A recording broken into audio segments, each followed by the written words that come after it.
کہ موسیٰ علیہ السلام اپنی قبر میں کھڑے ہو کر صلات پڑھ رہے تھے. اب صلات کا معنی نماز پڑھ رہے تھے، یہ بھی ٹھیک ہے.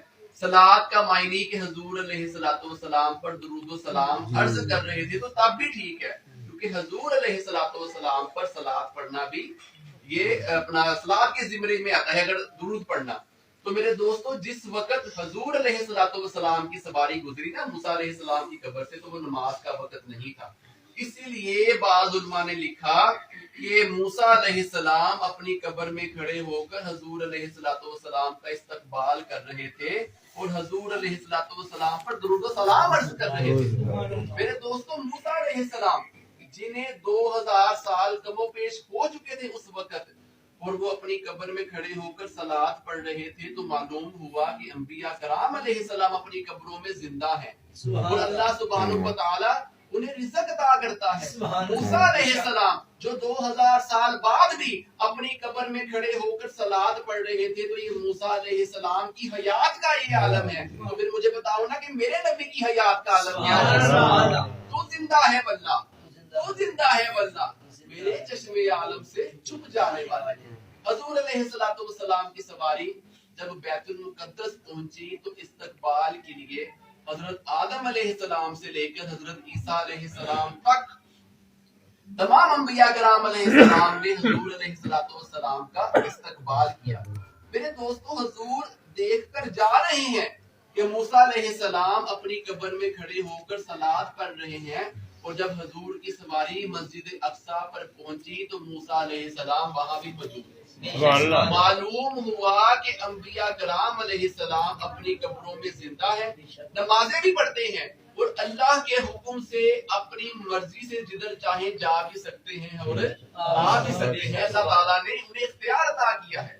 اللہ کے انبیاء کرام اور جو اللہ کے اولیاء، جسے اللہ چاہے کہ اگر وہ ایک ہی وقت میں ایک سے زیادہ جگہوں پر موجود ہونا چاہیں تو اللہ نے انہیں اختیار عطا کیا. صحرائے بیت المقدس کے ساتھ براق کو باندھا گیا، جبریل امین نے اذان دی. میرے دوستو، جس کا موزن جبریل امین ہو وہ امام کس شان کا ہوگا. جبریل امین جو ہے وہ فرشتوں کے رسول ہیں، فرشتوں کے سردار ہیں، اور جو میرے نبی ہیں وہ امام الانبیاء ہیں، وہ تمام اماموں کے سردار ہیں. جبریل امین نے اذان دی. اب امامت کے لیے مصلی خالی تھا. جبریل امین نے حضور علیہ السلام کی بارگاہ میں عرض کی کہ آقا، مصلی آپ کا انتظار کر رہا ہے. حضور علیہ السلام مصلی پر رونق افروز ہوئے، 2 رکعت نماز پڑھائی.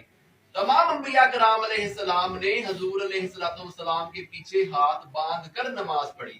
میرے دوستو، تمام نبی، تمام رسول اپنی اپنی امتوں کے امام ہیں، لیکن میرے امام الانبیاء تمام اماموں کے امام ہیں. اسی وجہ سے آپ کو امام الانبیاء کہا جاتا ہے. میرے دوستو، حضور علیہ السلام نے 2 رکعت نماز پڑھائی. یہاں پہ میں ایک نقطہ بیان کرنا چاہوں گا کہ امتی کی اور نبی کی نماز میں فرق ہے. امتی کو جب نماز ملتی ہے تب امتی پڑھتا ہے. 2 سال کی عمر میں نہیں ملتی، 4 سال کی، 6 سال کی، 8 سال کی عمر میں نہیں ملتی. جب اس کو ملتی ہے تب وہ پڑھتا ہے. کس سے ملتی ہے؟ اپنے ماں باپ سے ملتی ہے یا اپنے استاذہ سے ملتی ہے. تو جب امتی کو نماز ملتی ہے تب امتی پڑھتا ہے. اور میرے نبی نے نماز اس وقت پڑھائی کہ ابھی نماز ملی ہی نہیں، کیونکہ نماز ملی تھی معراج میں، نماز ملی تھی لامقام میں، لیکن میرے نبی نے پہلے پڑھا دی. تو معلوم ہوا جو پا کر پڑھے، جو پا کر پڑھے اسے امتی کہتے ہیں، اور جو پائے معراج میں اور جو پائے لامقام